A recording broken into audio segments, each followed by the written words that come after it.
Hello students, welcome back to my channel. आज हम करने वाले हैं टेंसेस कंडीशनल ट्रांसफॉर्मेशन के एमसीक्यू, जिसे मैं एक्सप्लेन करने वाली हूँ विद रूल्स। तो हम एक एक रूल्स को पढ़ेंगे, समझेंगे, उसके बाद जो क्वेश्चंस आएंगे हम उनका आंसर्स देंगे। तो आपको रूल वाइज जो है इसको करते जाना है ताकि ये इजीली आपको समझ में आए और ये हेल्प करेगा आपको किसमें, एग्जाम्स में। तो चलिए शुरू।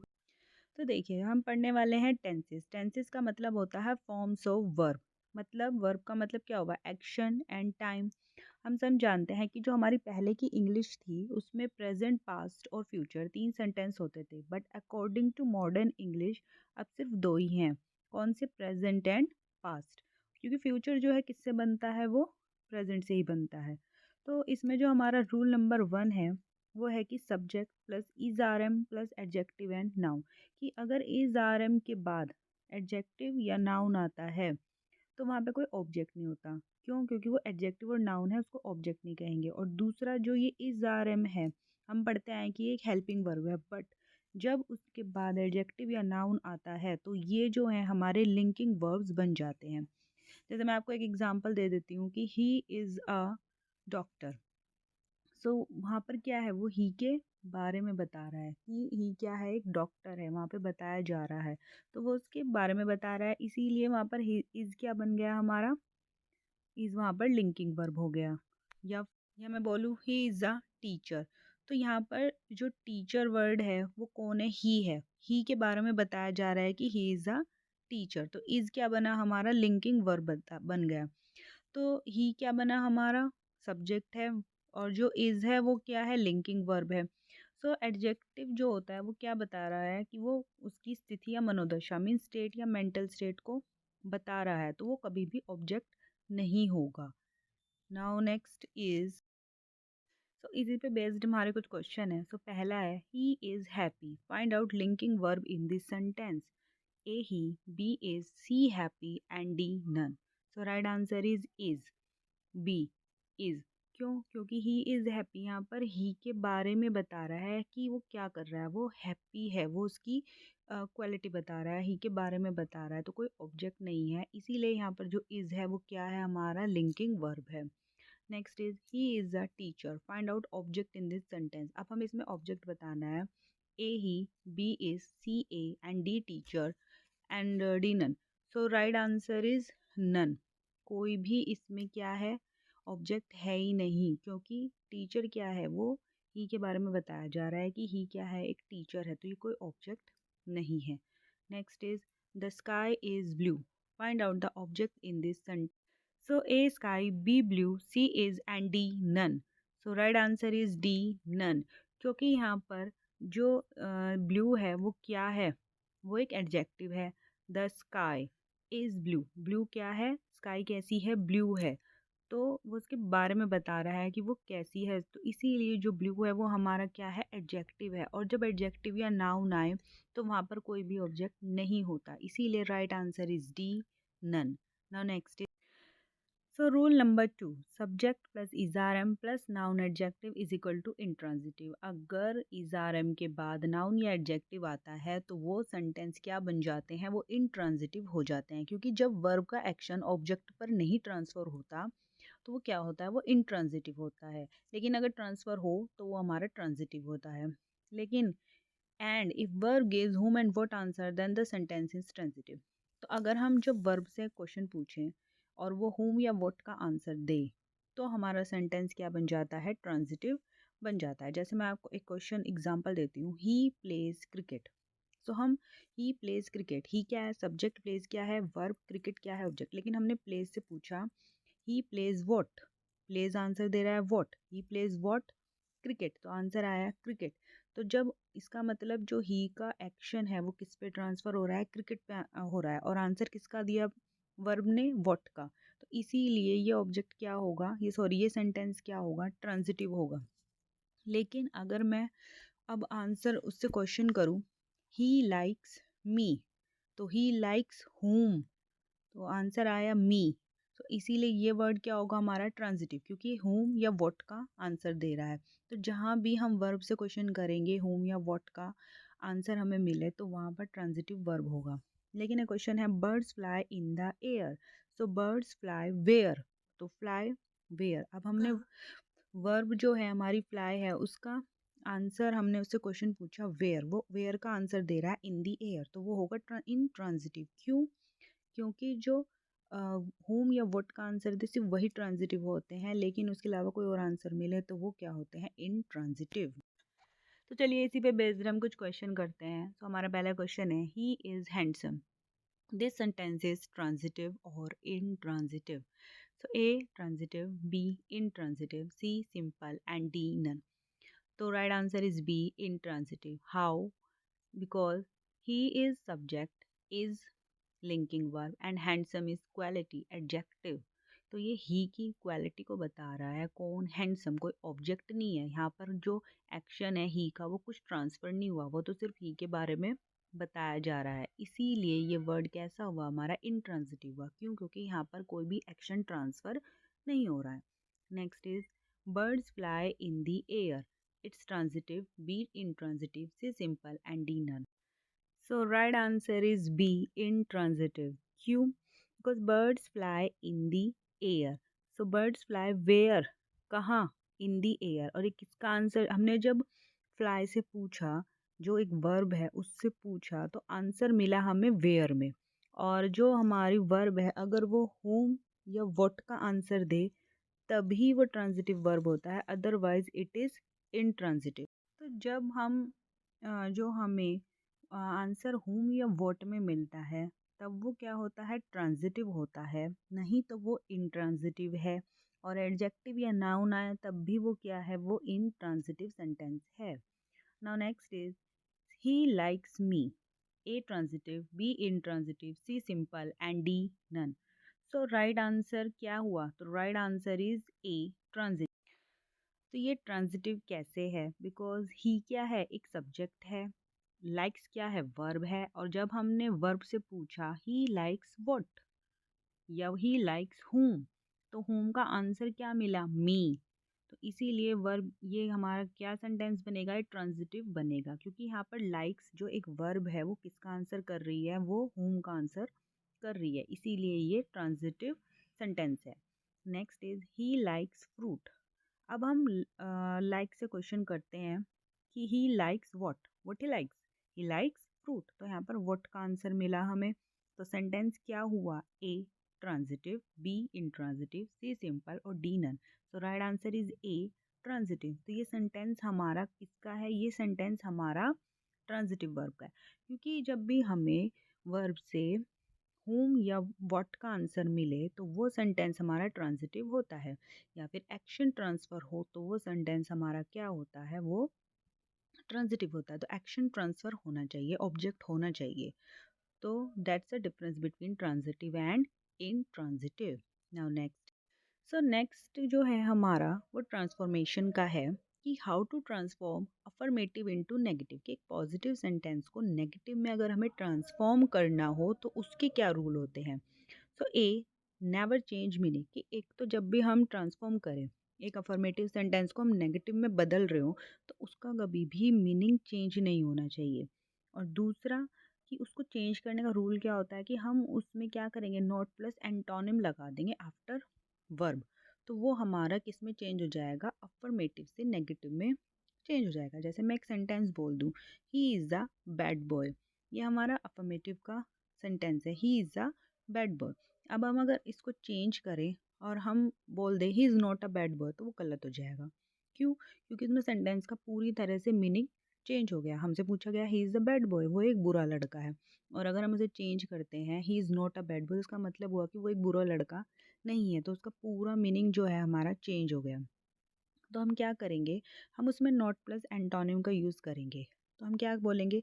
ही इज़ नॉट, सबसे पहले नॉट लगाया, और बैड का एंटोनिम क्या हुआ? Good, he is not a good boy, तो वो किस में बदल गया? वो नेगेटिव में ट्रांसफॉर्म हो गया।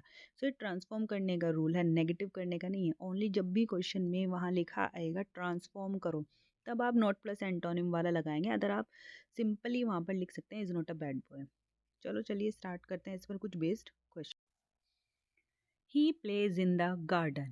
A transitive, B intransitive, C simple and D none.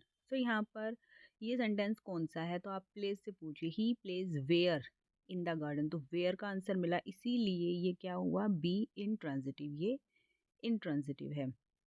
Next, transform into negative, he is an honest person, इसे हमें ट्रांसफ़र करना है किसमें, नेगेटिव में, कि वो एक ईमानदार पर्सन है, लेकिन इसका मीनिंग चेंज नहीं होना चाहिए। तो A, he is not a honest person, B, he is not a dishonest person, C, he is dishonest person, and D, none.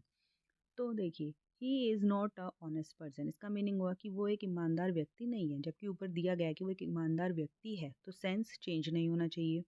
He is not a dishonest person, and C, he is dishonest person, तो he is dishonest का means हुआ कि वो एक ईमानदार व्यक्ति नहीं है, तो ये भी सेंस चेंज हो गया। Now right answer is B, he is not a dishonest person. मैंने बताया था not plus antonym, so he is not a dishonest person, वो एक बेईमान व्यक्ति नहीं है। सो नेगेटिव में भी चेंज हुआ, इसमें नॉट प्लस एंटोनिम का रूल फॉलो हुआ है, so right answer is B. Next is transform this sentence into negative, इसको फिर से नेगेटिव में चेंज करना है। ही इज़ एन एक्टर, वो एक एक्टर है। So A, he is not an actor, कि वो एक एक्टर नहीं है, नहीं होगा, गलत, क्योंकि वो क्या है, वो तो एक्टर है। B, he is a bad actor, ये भी गलत है। सी, ही इज़ अ डॉक्टर, पूरी तरह गलत है, एंड डी, नन। सो इसमें हमारा आंसर क्या हो, सो ये देखिए, ये आया एक कंफ्यूज करने वाला क्वेश्चन, क्यों, क्योंकि इसमें हम कैसे चेंज करेंगे, हमें बताया गया है कि जब भी नेगेटिव में चेंज करना होता है नॉट प्लस एंटोनिम लगता है, लेकिन अगर हम इसमें नॉट प्लस एंटोनिम कहाँ से लगाएं, क्योंकि एक्टर का तो कोई एंटोनिम होता ही नहीं है। यहाँ पर जो एक्टर वर्ड है वो किसके बारे में बता रहा है, वो ही के बारे में बता रहा है कि ही एक एक्टर है। सो राइट आंसर होगा डी, नन, इसका कभी कोई नेगेटिव नहीं बनेगा। बहुत से लोग क्या करेंगे, एग्जाम में जाकर ए वाले पे लगा देंगे, he is not an actor. So ऐसा नहीं होगा, क्योंकि हमें मीनिंग चेंज ही नहीं करना है। अगर हम नॉट लगाएंगे तो वो क्या हो जाएगा, मीनिंग चेंज हो जाएगा, लेकिन एक्टर का तो कोई एंटोनिम नहीं होता। तो यहाँ पर जब सिंपली हमें ही के बारे में कोई चीज़ बताई गई है, उसकी क्वालिटी है, उसके प्रोफेशन के बारे में बताया गया, तो वहाँ पर नेगेटिव नहीं बनता। तो इसका आंसर होगा डी, नन, उसमें कोई चेंजेस नहीं होंगे। चलिए आगे बढ़ते हैं। I am doubtful of his success, मुझे उसकी सक्सेस पर क्या है, डाउट है। So A, I am not sure of his success, मैं उसकी सक्सेस के लिए श्योर नहीं हूँ, ये भी सही है। आई am not confident of his success, मैं उसकी सक्सेस के लिए कॉन्फिडेंट नहीं हूँ, ये भी सही है। I am certain of his success, and D, all of these. So right answer is D, all of these, क्योंकि ये सारे ही क्या हैं, डाउटफुल के एंटोनिम्स है और इनमें नॉट लगा है। सॉरी, सी वाले में आई एम नॉट आएगा, मैंने गलती से नहीं लगाया, तो आप उसे करेक्ट कर लीजिएगा। So all of these are correct answer. Next is he is sometimes angry, A, he is always angry. तो देखिए, ही समटाइम्स एंग्री का मीनिंग हुआ कि वो कभी कभार क्या रहता है, गुस्सा रहता है। So A, he is always angry, वो हमेशा गुस्सा रहता है। सो ये सही है, गलत, ये गलत है। वाई, क्योंकि इसमें नॉट नहीं लगा है और हमने बताया कि नॉट प्लस एंटोनिम आना चाहिए। B, he is not always angry, so ये राइट आंसर है। So right answer is B, he is not always angry, क्योंकि इसमें नॉट लगा है प्लस ऑलवेज लगा है, और जो ऑलवेज है वो समटाइम्स का क्या है, एंटोनिम है, इसीलिए right answer is B, he is not always angry. Now third is C, he is not always happy. अब आप कहेंगे कि इसमें एंग्री का एंटोनिम तो हैप्पी दिया गया है, लेकिन ये गलत हो जाएगा। वाई, क्योंकि हैप्पी जो है उसका एंटोनिम होता है सैड, सो ये गलत हो जाएगा। ही इज़ नॉट ऑलवेज हैप्पी नहीं चलेगा, बिकॉज यहाँ पर हैप्पी का जो एंटोनिम है वो सैड है। सो ही इज़ समटाइम्स एंग्री का यही बनेगा, ही इज़ नॉट ऑलवेज एंग्री, कि वो हमेशा गुस्सा नहीं होता है, क्योंकि समटाइम्स का मतलब क्या हुआ, कभी कभार गुस्सा नहीं होता है। इज़ नॉट ऑलवेज एंग्री, वो हमेशा गुस्सा नहीं होता है, कभी कभार होता है। तो सेंस भी चेंज नहीं हुआ और सेंटेंस किस में बदल गया, नेगेटिव में चेंज हो गया। Now next, so rule number 4, conditional sentence. Conditional sentence क्या होते हैं, जिसमें हमें कंडीशन दी जाती है।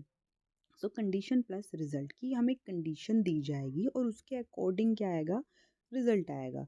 तो हमें याद रखना है कि जो कंडीशनल, इसमें दो सेंटेंस गिवन होंगे। तो पहली होगी शर्त, कि एक शर्त दी जाएगी और उसका जो वर्क है, जो उसका रिजल्ट है, वो कब आएगा, फ्यूचर में आएगा, कि अगर मैं अभी कोई काम करूँगी, वो शर्त मैं रखती हूँ कि अगर ऐसा होगा तो मैं ये कर पाऊँगा। सो कंडीशनल सेंटेंस जो है वो हमारा प्रेजेंट इंडेफिनेट में बनेगा, जिसमें हम इफ़ सब्जेक्ट, वर्ब और ऑब्जेक्ट का यूज़ करेंगे और जो उसका रिजल्ट आएगा वो subject plus will plus verb plus object, क्योंकि वो किस में बदलेगा, वो फ्यूचर में चेंज होगा। सो हमें याद रखना है कि कंडीशनल वाला सेंटेंस जो है वो बनेगा हमारा प्रेजेंट इंडेफिनेट में और जो रिजल्ट वाला है वो आएगा हमारा फ्यूचर वाले सेंटेंस में। तो जैसे क्वेश्चन मैं आपको दे दूं कि अगर तुम मेहनत करोगे तो सफल हो जाओगे। तो अगर तुम मेहनत करोगे तो ये एक शर्त दे दी गई है कि अगर तुम मेहनत करोगे तो सफल हो जाओगे। भाई करोगे तभी दोगे। तो इसकी इंग्लिश में हम कैसे बोलेंगे, if you will work, if you work hard, अगर तुम मेहनत करोगे, if you work hard present indefinite, सफल हो जाओगे, यू विल सक्सीड। तो सेंटेंस किस में बनेगा, फ्यूचर में बनेगा। सो पहला है find out the error, honesty has been the best policy, कि जो ऑनेस्टी है वो कैसी है, वो बेस्ट पॉलिसी है। सो इसमें जो हमें एरर ढूंढनी है वो बताना है। सो पहला A honesty, B has been, C the best policy and D none. तो इसमें राइट आंसर है B has been. Has been हटेगा, क्यों, क्योंकि honesty is the best policy क्या है, ये एक मैक्सिम है। मैक्सिम मीन्स होता है कहावत, और कहावतों में कोई आप चेंजेस नहीं करते, वो हमेशा प्रेजेंट इंडेफिनिट बनता है, एक परमानेंट एक्शन है वो। So honesty is the best policy, right answer is B. Next, your father is always taking his medicine regularly, find out the error, A is always taking, B his medicine, C regularly and D none. So right answer is A is always taking. तो इसमें गलती क्या है कि your father is always taking his medicines regularly। अब यहाँ पे regularly आया है, रेगुलरली का मीन है कि ये काम का क्या हो रहा है, रोज हो रहा है, एक हैबिट है ये।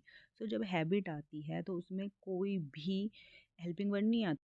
तो इसका जो करेक्ट सेंटेंस होगा वो होगा your father always take his medicine regularly. इसका सही जो है आंसर ये बनेगा। सो जो मैक्सिम्स होती हैं या यूनिवर्सल ट्रूथ होते हैं या जो वर्क हैबिट में है, रेगुलर हो रहा है, उसमें कभी कोई बदलाव नहीं आता। वो सब किस में आता है, वो एक परमानेंट एक्शन है जो प्रेजेंट इंडेफिनिट में ही यूज़ होते हैं। चलिए आगे बढ़, अभी हमारे कुछ रूल बेस्ड क्वेश्चन है जो हमने रूल पीछे पढ़ा था, तो देखते हैं आप कितना कर पाते हैं। So find out the correct sentence. A, if you will lend me some money I will buy a book. B, if you will lend me some money, I buy a book. And C, if you lend me some money, I will buy a book. And D, none. So right answer is C, if you lend me some money, I will buy a book। क्योंकि इसमें जो condition वाला या शर्त वाला जो sentence है वो फर्स्ट वाला है, if you lend me some money, वो किस में आएगा, प्रेजेंट इंडेफिनेट में। और उसका जो रिजल्ट है आई विल बाय अ बुक, कि अगर तुम मुझे पैसे दे दोगे तो उसका रिजल्ट क्या होगा कि वो बुक खरीद लेगा। सो वो इसमें आएगा फ्यूचर में होगा। तो प्रेजेंट इंडेफिनिट प्लस फ्यूचर का जो कॉम्बिनेशन है वो हमें किस में मिल रहा है, सी में। तो right answer is C. Next is find out the correct sentence. If you will work hard you succeed. B, if you will work hard you will succeed. C, if you work hard you will succeed and D none. तो अगर हम कोई काम अभी present में करेंगे तभी तो उसका रिजल्ट फ्यूचर में आएगा, right. So if you work hard you will succeed, right answer is C. क्यों, क्योंकि पहले वाला किस में है, प्रेजेंट इंडेफिनिट में है, और उसका जो रिजल्ट है सेकंड सेंटेंस का वो फ्यूचर में है। So right answer is C, if you work hard you will succeed, यानी अभी जो काम करोगे उसका रिजल्ट आपको फ्यूचर में मिलेगा। Next, so thank you for watching, और मिलते हैं आपको सेकंड पार्ट में। और क्योंकि ये जो टेंसेज है काफ़ी लंबा है, रूल वाइज हमें इसको एक्सप्लेन करते हुए समझते हुए इसके क्वेश्चंस करने होंगे, ऐसे ही नहीं एमसीक्यूज कर सकते। So thank you for watching. Please like and subscribe for more videos. See you in second part. Bye.